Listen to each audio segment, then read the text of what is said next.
জলে ভাসিয়ে দিলাম মনের ঠিকানা।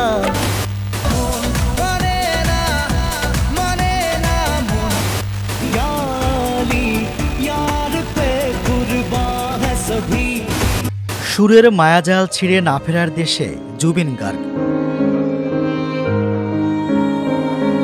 কিন্তু অগণিত অনুরাগী মন ভাঙা আয়নায় তাকিয়ে ব্যথা ভুলতে না পারার যন্ত্রণা নিয়ে প্রতি মুহূর্তে খুঁজে ফেরেন প্রিয় গায়ককে।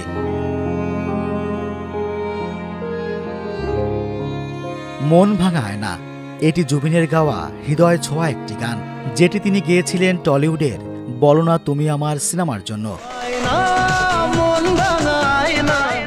ভালোবাসার মানুষকে হারানোর যন্ত্রণা যে বাস্তবতার মুখোমুখি দাঁড় করাবে তা কেই বা জানত। যদিও জুবিন একবার মঞ্চে দাঁড়িয়ে বলেছিলেন, আমার মৃত্যুতে আসাম কাঁদবে 7 দিন। সত্যি আসাম অঝরে কাঁদছে, কখনো কখনো ব্যথাতুর মনে সান্ত্বনার চেষ্টা, কিন্তু বোঝে না সে, বোঝে না। প্রেম আমার সিনেমার বেদনার দৃশ্যের এই গানটি শ্রোতাদের মনে আলোড়ন তুলেছিল, সেই সুর এখনো মোহাচ্ছন্ন করে রাখে। চোখের জলে ভক্তরা জুবিনকে যে ঠিকানায় পাঠিয়েছেন সেখানেই এখন স্থায়ী বসবাস তার।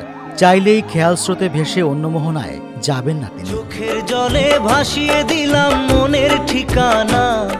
পরাণ যায় জলিয়ারে সিনেমার গানটি বহু শ্রোতাকে কাঁদিয়েছে। এই গানের সঙ্গে ঠোঁট মিলিয়েছেন দেব। গানটি এখনো শ্রোতাদের মুখে মুখে ফেরে, তোমারই থাকবো আমি, তোমারই থাকবো। কিন্তু প্রিয়জন হারানোর বেদনার ভার সহ্য করা তো কঠিন, কোনো কিছুতেই মন মানে না। গানটি মন মানে না সিনেমার। দেব কোয়েলের রসায়ন সঙ্গে জুবিনের কণ্ঠে ভর করে গানটি আকাশচুম্বী জনপ্রিয়তা পেয়েছিল। ভক্তরা এখন জুবিনের আত্মার শান্তি কামনা করেন তারই গানের সুরে সুরে। জুবিন গার্গের কণ্ঠ কোনোদিনও ম্লান হবে না। যতদিন ভক্তদের চোখের জল, প্রেম হারানোর ব্যথা, ততদিন তার গান বেঁচে থাকবে নিঃশব্দ সান্ত্বনা হয়ে।